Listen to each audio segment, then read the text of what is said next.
They're all my favorites. I love them all. There are stories that never made any of the specials that we do that were great stories. Say Marvin Barnes on the former Providence College great. Marvin Barnes led Providence College to the Final Four in 1973 and was Rookie of the Year in the old ABA. $2.2 million contract, Rolls Royce, Fleetwood Brougham, clothes, jewelry, you name it, I had it.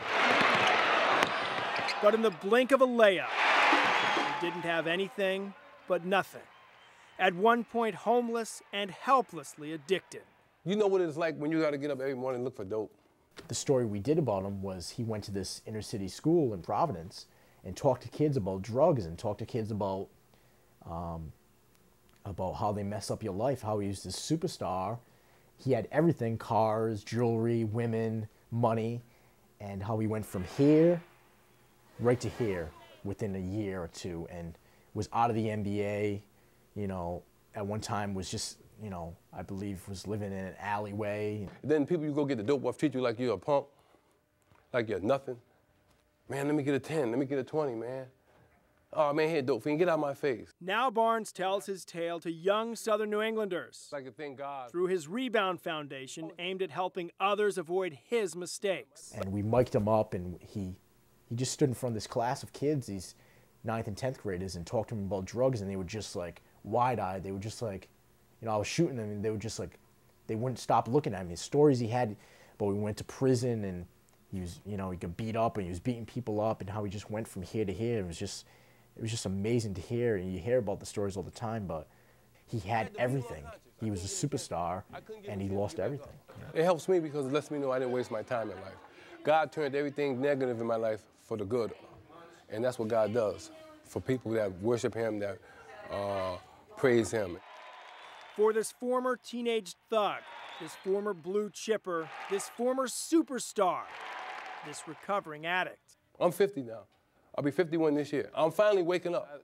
The Rebound Foundation is another second chance for Bad News Barnes to drive the lane, post up, and win. Kind of a soft story about this church in Woonsocket. It could just sit here and rot away and eventually just be torn down. Her face as a young girl, as a 15-year-old, 16-year-old, her face is on the ceiling. And we caught up with her at an old folks home and just talked to her about it. You don't like to see any churches. Marguerite Forget grew up at St. Anne, never believing her parish and church could disappear into another. The kids of today and I brought, what is it, you know? It's just a building. To them, that's the way it is. I don't think they feel about the church the way we do. Her church was built with the nickels and dimes of her ancestors and other French-Canadian mill workers who paid for the building first and then the art. The stained glass came from France. The one-of-a-kind collection of frescoes cast here by the hands of legend Guido Nincieri. She remembers the guy coming to her house and asking her parents and if he could paint her face because she had a great face, and her face is up on the ceiling of this church, and they wanted to tear it down, and she was heartbroken that, you know, it's part of history, you know, it's part of Rhode Island history in Woonsocket. Peter is thought to be Nincieri's self-portrait. Then there are the faces of the 36 or so angels who sweetly peek down from atop this corridor. Memory. They are Marguerite's. So he said it was a look in my eyes. He didn't say it was because I was pretty or anything. It was a look in my eyes that got him. Can you imagine that it could ever be gone? That anyone could ever take this down?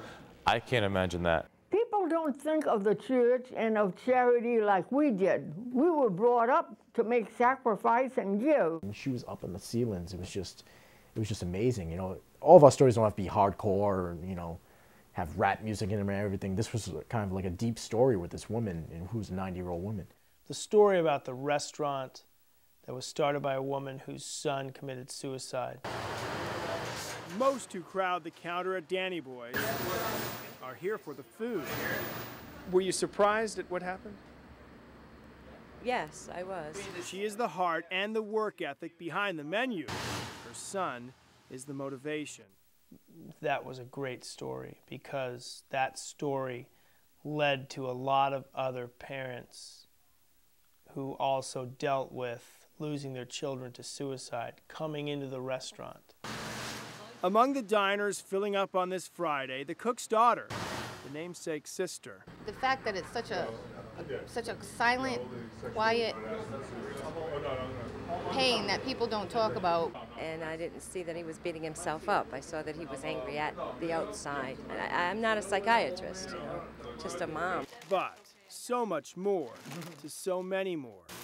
Since opening her doors about a month ago, countless others who lost loved ones to suicide have come and shared from all over. Newport, Portsmouth, Fall River, Tiverton. From a man who just walked in off Smith Street. And he just said, I don't want anything. I just want to touch your hand and tell you, I wish you so much luck. And thank you for doing this. And this is a great place now for the neighborhood. A couple who ordered food and initially didn't say a word. And when they were leaving, the woman said, there was a reason I came here. And and I said, you lost your son, didn't you? And she just cried, and her husband cried, and they held on to my hands for a bit, and then they left. And there was no talk. It was just that. They didn't want anything, but it was ridiculous how many came in, to the point she wrote me the nicest letter anybody's ever written me about how that story brought these people into her restaurant and into her life. And then in the end, she was able to help them, and they helped her because they both were, it was like this giant group session. We created this giant group session of parents who had lost children to suicide. And it was amazing. Loved ones of the victims of the West Warwick Club fire. They just say, when is it going to stop hurting? You know, I read your story, and I feel so bad, and I know what you're going through. Please believe me. She did her best to help them all. They all helped her. But that woman, by opening a restaurant, in some way, I believe, healed her pain and helped other people heal their pain. And to be able to do that with a story, that story is the best story I've ever done, probably. Youngest station fire victim. I think Brian Butler actually had this kid, Nick, in the crowd that night. We blurred out the whole crowd. We just showed him in the crowd. It was gut-wrenching to see him in the crowd and to have his father see the piece and see him there, and the last time his son was alive. And I think that would be my all-time favorite. Aging slowly in your heart. Sometimes Actually, we did a follow-up to it, and his brother was saying that he feels his brother around him at night. Cover it with a different shot. There's also the message of the play, which is this message of hope and unconditional love and forgiveness. Told on the wings of angels. We are the army of God. While the director and editor tie it all together, his vision alive. They feel the writer's spirit. I know that he's with me. I know that he's feeding ideas to me. The frequent white feathers. It's like angel feathers everywhere. In fact, we were saying a prayer on stage as we were going into this, and a single white feather drifted down right in the middle of the circle of people praying. The writer's lucky number. By coincidence, by something, lucky number. We began this interview at 41 minutes after the hour while they worked on scene 41, on a day the director saw it through his windshield. I'm behind a police car. License plate was just 41. I'm behind him all the way out of Boston. I'm typing and I'm writing and coming up with ideas for how to make his material come to life, and I feel him rubbing the back of my head, and I look at the clock and it's 11:41. We just know it's Nicky. Nicky, looking much like the angel he wrote about. The night his life ended. The night so many lives ended. Of course I miss my brother every day. It was just amazing to hear the story. I think that out of everything was probably my all-time favorite. During those first every days after the fire, Nicky's big brother worked on turning his wise words Beyond his years. into a stage production. This is my brother and I collaborating to keep his vision alive. Now he works to put it on the big screen. To preserve something that's basically Nicky's living legacy, or a huge part of Nicky's legacy. A message of hope from a young rock and roller who lived a short life, but left a long-lasting message. He's like the rock and roll angel. But wiser than everyone. Oh, my darling, please take me back home. And the station fire is such a huge story. It affected thousands of people, millions of people, whatever the case may be. But that story just, it touched, it's close to home. And it just, that story is just amazing how this kid just, they did a play after him. We used his CD. He made a CD. He was in a band. We used his music in the piece. And he was just all over it, you know. I'd say that would be our #1.